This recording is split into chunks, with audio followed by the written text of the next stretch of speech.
What's up, gamers? So in this video right here, we're going to be covering some important footage so that we can get some more realizations of how good the Switch 2 is. It's going to get a deep comparison to Series S. Digital Foundry has some stuff sent to them by CD Projekt Red. It gets very interesting. We're going to see how good this console is and how much better DLSS is than FSR.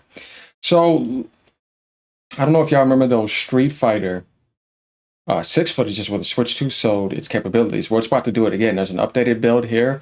Are we ready? So let's get ready to see this face-off between the Series X and Switch 2. Then we're going to see Digital Foundry pretty much admit that the PS4 comparisons they've been doing is not accurate, that it's definitely more powerful than the PS4. Well, yeah, obviously.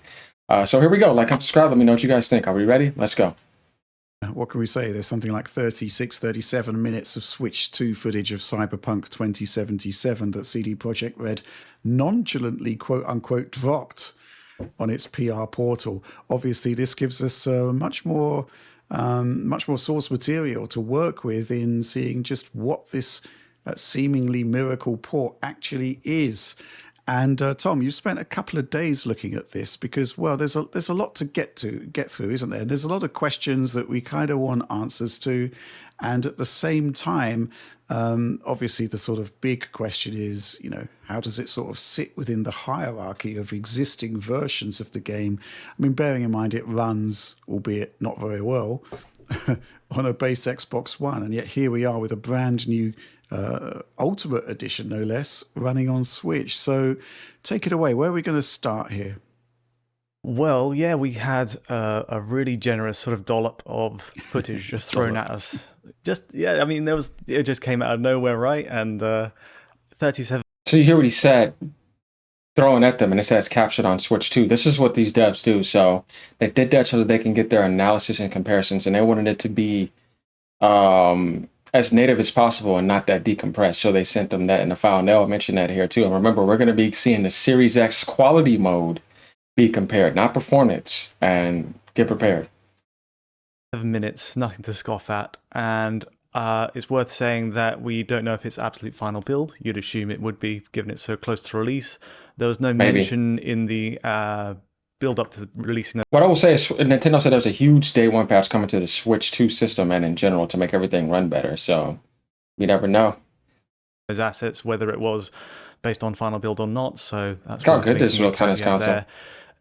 Also worth saying, half of the footage was 30 FPS encodes and the other half was 60 FPS encodes, which meant, luckily for us, these were really like high quality, high bitrate .mov files.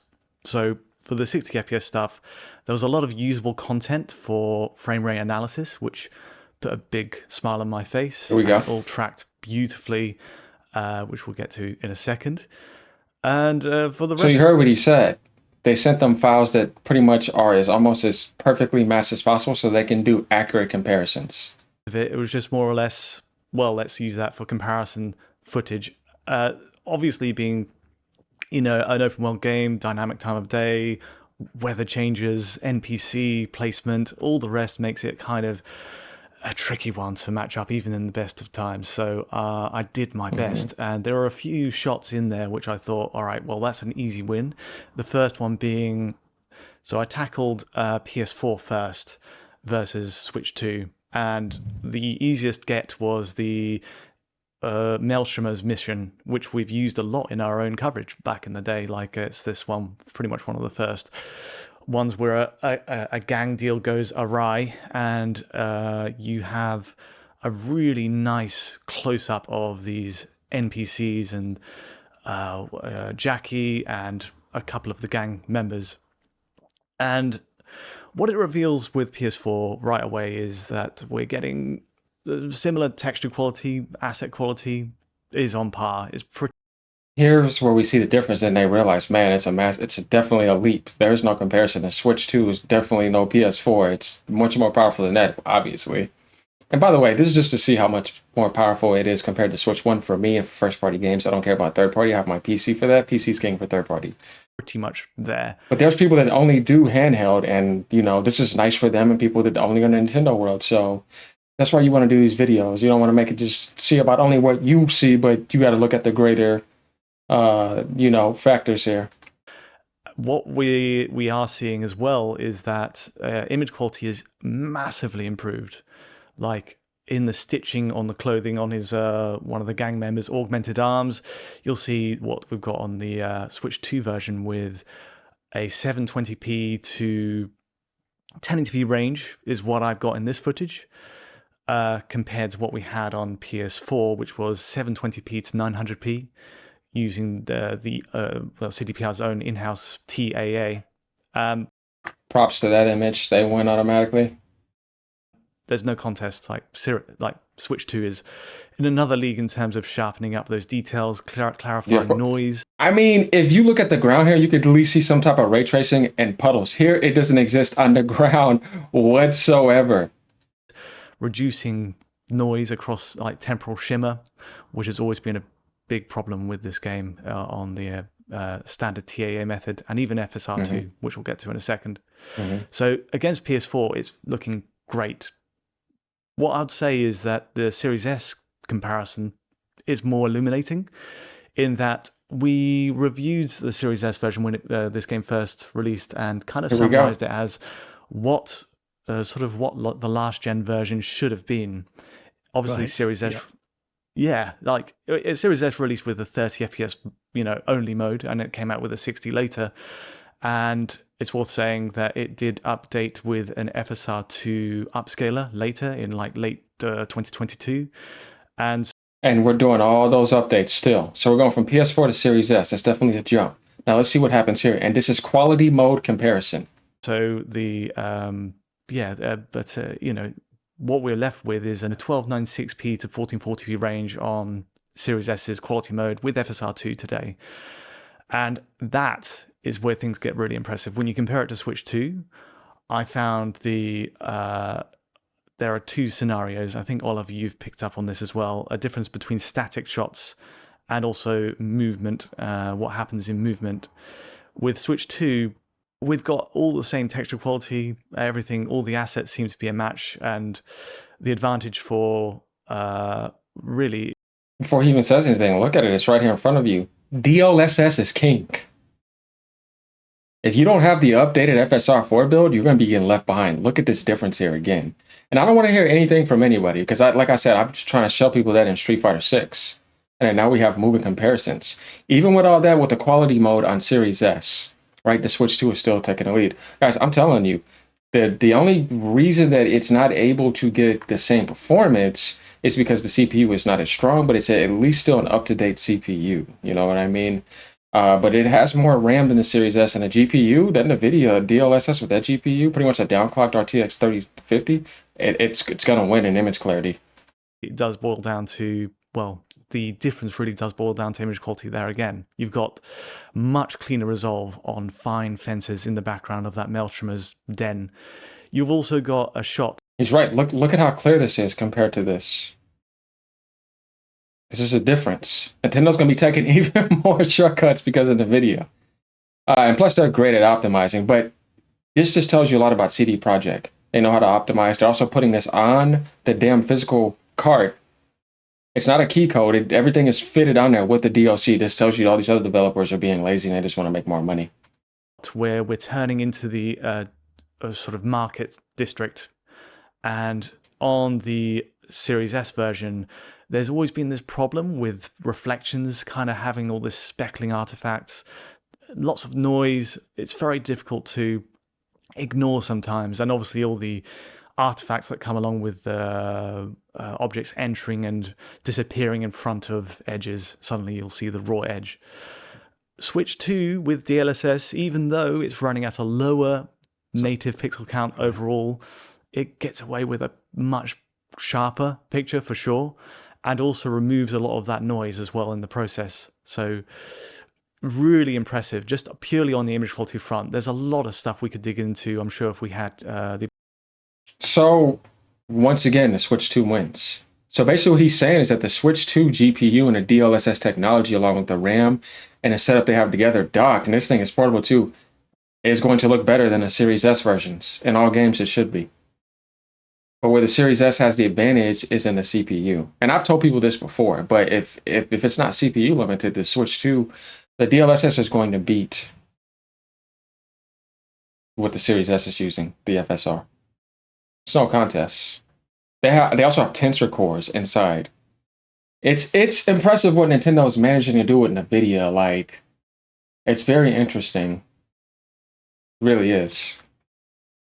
The ability to capture it at the exact same time of day, match the dynamics of the NPC placement. But this is definitely clear right now that there's a similar to what we saw with Street Fighter 6 when we compared Yeah. Series S to Switch Yeah. 2, the footage that we had. There is a big benefit to moving to DLSS there. Fantastic. Yeah, I mean, that is a really interesting comparison point. You've got basically the last gen version, which is using the TAA but operates in a similar resolution window. And the Switch 2 version, perhaps not surprisingly, just looks a whole lot better in terms of image quality, as you would expect.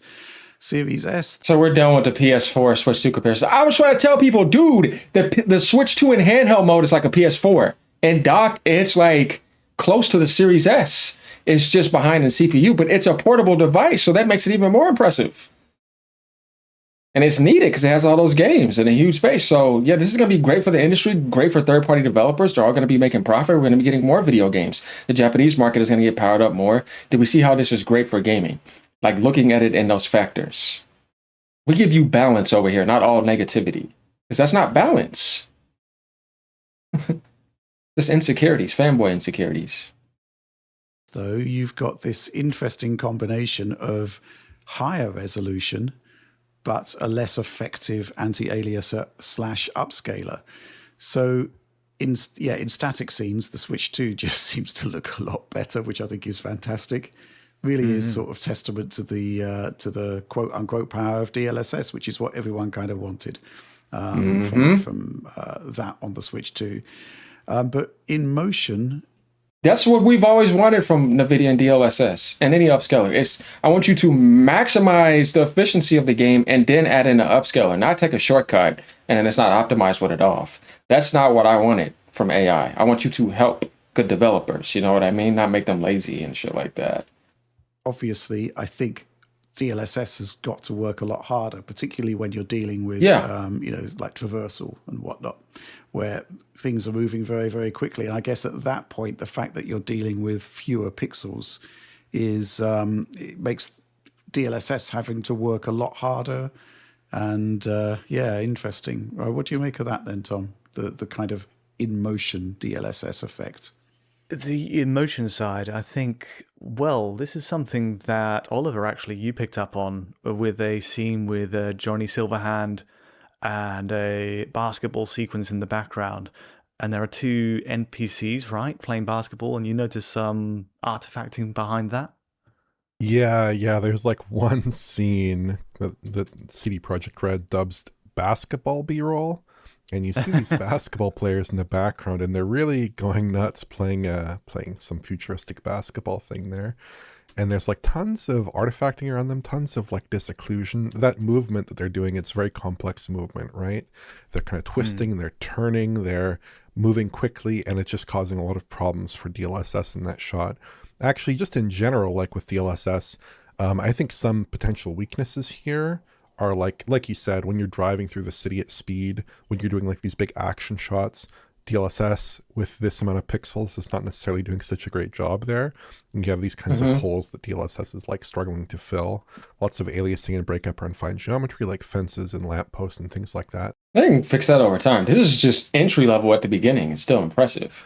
I actually did some tests with the PC version at 1080p output with DLSS and its convolutional neural network model there. And honestly, I think there's a lot of commonality there in terms of the kinds of artifacts and its strengths and weaknesses for maybe DLSS in its quality mode, which is 720p on that version. Of course, there are some differences in terms of like, I think the PC version probably has full res post-processing at medium settings, which is the preset I used. So that's the type of stuff we will get. But for the most part, we got to see what we saw earlier. Let me know what you guys think about this. That's impressive that it beats the Series S again, not only on Street Fighter, but also on Cyberpunk. So we know what it's capable of. I'm just reporting facts to you here. You know what I mean? That's all I'm doing. So let me know what you guys think about this. All right, y'all. Ponies, sit down. Have a great day, because y'all are insecure about the Switch too. Yeah, it's okay. It's going to take over. Just accept it, okay? Relax. All right, y'all. Have a great day.